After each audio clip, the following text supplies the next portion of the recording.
아브라함은 마므레 지역에서 이제 더 남쪽인 이제 네게브 지역으로 이동을 하게 됩니다. 그 와중에 잠깐 이제 그랄이라고 하는 옆 동네의 그랄에 들른 적이 있었는데요. 그곳에서 아브라함은 또다시 자기 아내 사라를 여동생이라고 속였습니다.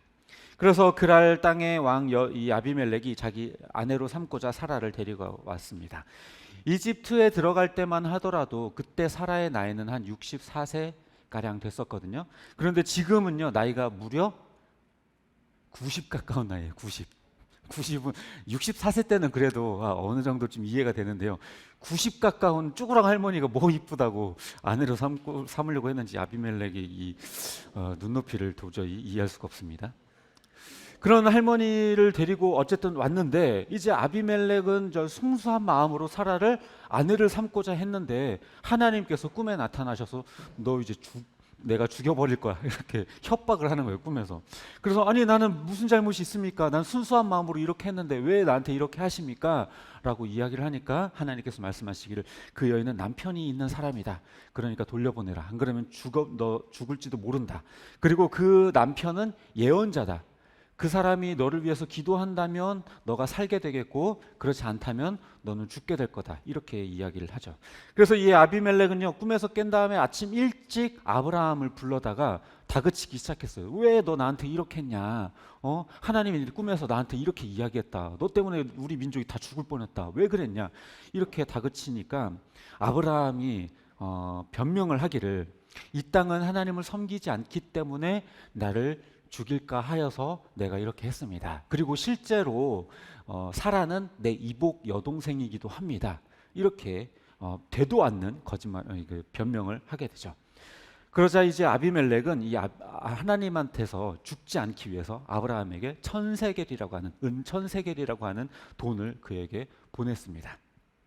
은천세겔이라고 하는 건요, 지금의 수치로 계산하면 대략 한 1,000만 원 조금 넘는 정도의 돈이라고 해요. 아무 잘못도 하지 않은 이 아비멜렉이 되레 그렇게 뇌물을 주어가면서까지 자기 목숨을 아브라함에게 구걸하는 모습을 보이고 있는 거죠. 결국에 그래서 아브라함은요, 아비멜렉과 그 집안을 위해서 기도하였고 하나님께서는 그들의 태의 문을 열어주셨다. 이렇게 기록을 하고 있습니다. 제 버릇 개 못 준다고 아브라함은 또다시 자기 목숨 살리자고 아내를 팔아먹는 아주 파렴치한 짓을 이렇게 하고 말았습니다. 아브라함이 사라를 자기 여동생이라고 속였었던 것, 그리고 바로와 아비멜렉은 둘 다 왕이었다라는 것, 그리고 사라를 아름답게 여겼다라는 것, 그리고 하나님께서 그들에게 재앙을 내리셨다라는 것, 그리고 아브라함에게 그 재물을 내어주었다라는 것, 이 모든 점에서는 상당히 우리가 그 전에 보았던 이집트의 서사와 상당히 유사하게 흘러가는 걸 볼 수 있습니다.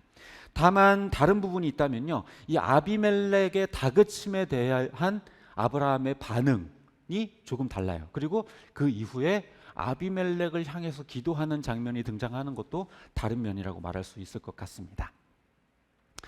이집트에 갔을 때 바로가 아브라함을 불러서 왜 그랬냐라고 다그쳤을 때 재물을 내어주고 아브라함은 아무 대답도 없이 그냥 꽁지를 내뺐죠. 너무나도 무서워서 자기 목숨 살려보자고 그렇게 거짓말을 했었던 것 때문에 너무 두려운 나머지 혹시나 바로가 마음이 바뀌어서 자기를 죽이진 않을까, 아니면은 하나님께서 나한테 왜 이렇게 하셨지라는 그런 두려움 때문에 그 지역을 정말 너무나도 빠르게 도망치고 그 반응은 전혀 등장하지 않았던 적이 있었습니다. 하지만 오늘 본문에서는요, 이 아브라함의 태도가요 상당히 많이 달라져 있어요. 아주 뻔뻔하고요, 아주 당당해요. 그전 같았으면은 왕이 그렇게 이야기하면 벌벌 떨고 있었을 텐데 여기에서는 그렇지가 않죠. 뻔뻔하고 당당합니다. 그거는 이 지역이 하나님을 섬기지 않아서 내가 죽을까 봐 그랬고 실제로 내 여동생이기도 합니다 라고 하는 되지도 않는 이 변명을 하고 있는 거죠. 아마도 아비멜렉은 아브라함을 불러다가 이 이야기를 하면서 지난밤 꿈에 나왔었던 하나님에 대한 이야기를 아마 전달했을 거예요. 그렇기 때문에 그걸 들은 아브라함이라서 하나님이 자기 편이라는 것을 알고 그렇구나, 하나님이 이번에도 내 편 들어주는구나, 이 마음 때문에 굉장히 뻔뻔하게 변명을 늘어놓고 있는 거죠. 그리고 내가 아내를 동생이라고 말한 이유는 이곳 사람들은 하나님을 섬기지 않아 두려워하지 않으니 내 아내를 빼앗기 위해 나를 죽일 것입니다 라고 이렇게 얘기를 하고, 실제로 내 아내는 이복 동생입니다 라고 이야기를 했지만, 사실 내 아내가 이복 동생입니다 라고 하는 변명은요 진짜 거의 거짓말에 가까워요. 왜냐하면 사실상 이 사람이 이복 동생이긴 하지만 지금은 내 아내입니다 라는 사실은 분명히 숨겼기 때문에 거짓말을 한 게 달라지지는 않습니다. 결국에 내가 죽을까봐 아내를 여동생이라고 속였다라는 것이 유일한 진짜 이유가 되겠죠. 그러니까 아내를 여동생이라고 속였던 이유도 이집트 때와 달라진 게 하나도 없는 거예요. 뭐 핑계는 이방인들이 하나님을 모르기 때문이라고 말하고 있기는 하지만 결과적으로는 죽기 싫어서 그렇게 이야기한 것 뿐입니다.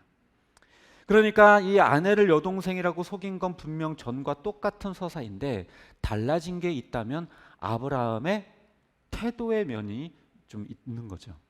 그리고 그 다음 장면에서도 이전과는 다른 모습이 등장하는데, 그것은 뭐냐면 아비멜렉을 향해서 위에서 기도하는 아브라함의 모습이 등장하고 있다는 거예요.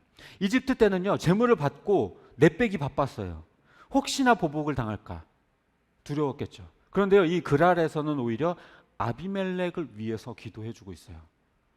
물론 자기가 잘못한 것도 맞고 아비멜렉은 잘못한 게 없고 하지만 어쨌든 자기 때문에 피해를 본 아비멜렉이기 때문에 그를 위해서 아브라함은 기도를 해주게 됩니다. 그 기도가 아니었다면 아비멜렉과 그 가족들은 하나님의 재앙에서 벗어나지 못했겠죠.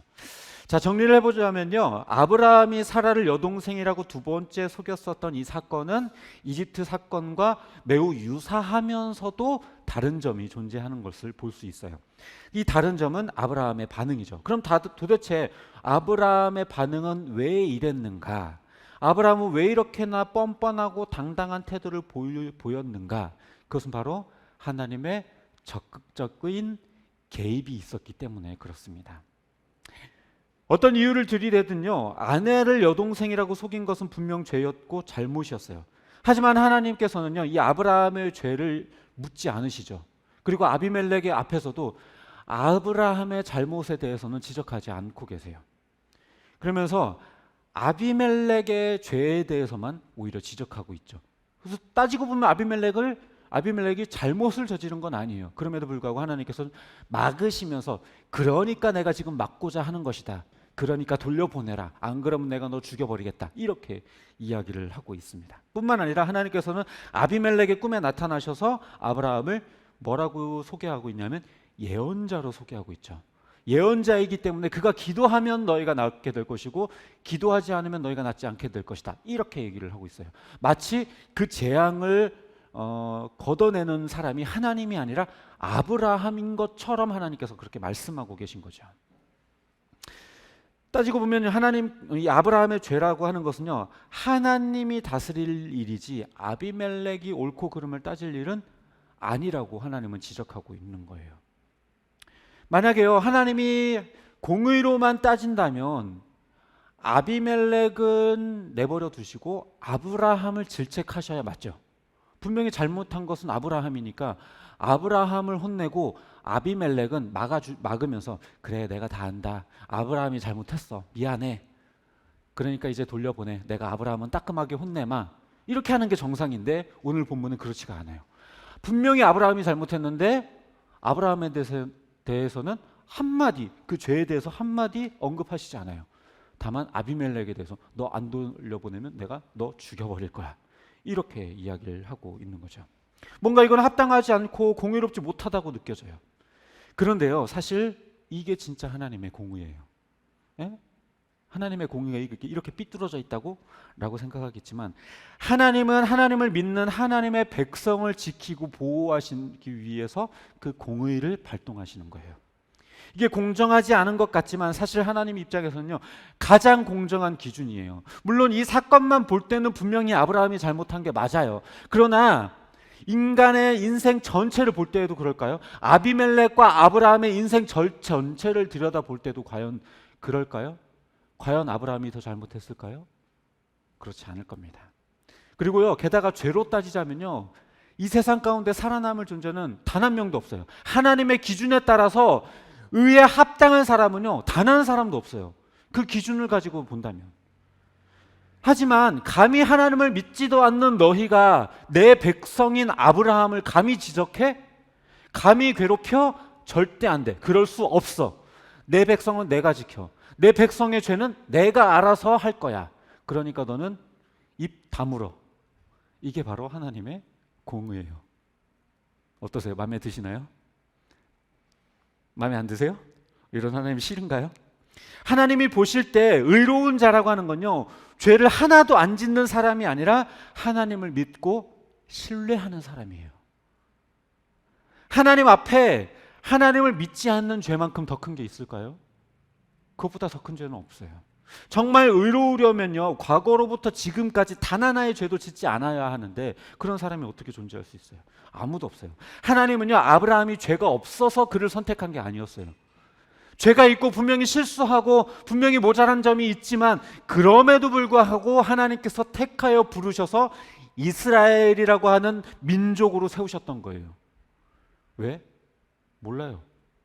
하나님의 일방적인 택하심이기 때문에, 하나님의 일방적인 예정하심이기 때문에 그것은 우리가 토를 달 수 있는 부분이 아니에요. 하나님이 이건 공의롭지 못하지 않습니까? 어떻게 이렇게 할 수 있나요? 따져 물을 수 있는 게 아니에요. 토기장애가 토기를 선택할 권리가 없겠습니까? 어떤 토기는 귀하게 쓰고 어떤 토기는 그냥 막 쓰고 어떤 토기는 또 깨부시고 할 권한이 없나요? 얼마든지 권한이 있죠. 하나님의 주권 앞에 우리가 따질 권한이 전혀 없습니다. 실수투성이인 이 죄 많은 아브라함임에도 불구하고 하나님께서는 그렇게 택하여 부르시고 그의 허물을 덮으시면서 아비멜렉을 막고자 하셨던 것, 이것이 바로 하나님의 공의입니다. 말씀을 정리하도록 하겠습니다. 제 아내가요, 제 아내 얘기를 자주 하는데, 제 아내가 간혹 속상한 일이 있을 때 저한테 와서 막 그 이야기를 막 늘어놓을 때가 있어요. 그럼 제가 그걸 다 듣고 나서 뭐라고 얘기를 하냐면, 여보가 잘못했네. 가끔 이럴 때가 있어요. 네. 그럼 저희 아내가 뭐라고 얘기를 할까요? 아니, 당신은 어떻게 그렇게 얘기할 수 있어? 여보는 남의 편이야?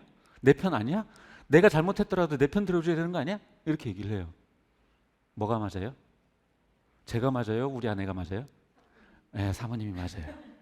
그 말이 맞아요. 왜냐하면 내가 아내를 사랑하고 아내가 나를 사랑하는 이유는 잘못이 없고 모자란 점이 없어서가 아니죠. 그럼에도 불구하고 사랑하는 거죠. 그럼에도 불구하고. 아브라함을 향한 하나님의 모습도 마찬가지예요. 아브라함은 또다시 아내를 여동생이라고 속였다가 아비멜렉에게 아내를 빼앗길 뻔했지만 하나님께서는 아비멜렉을 막으시고 아브라함을 두둔하셨어요. 왜요? 하나님이 사랑하는 하나님의 백성이기 때문에. 그게 하나님의 공의고 그게 하나님의 신실하심이에요.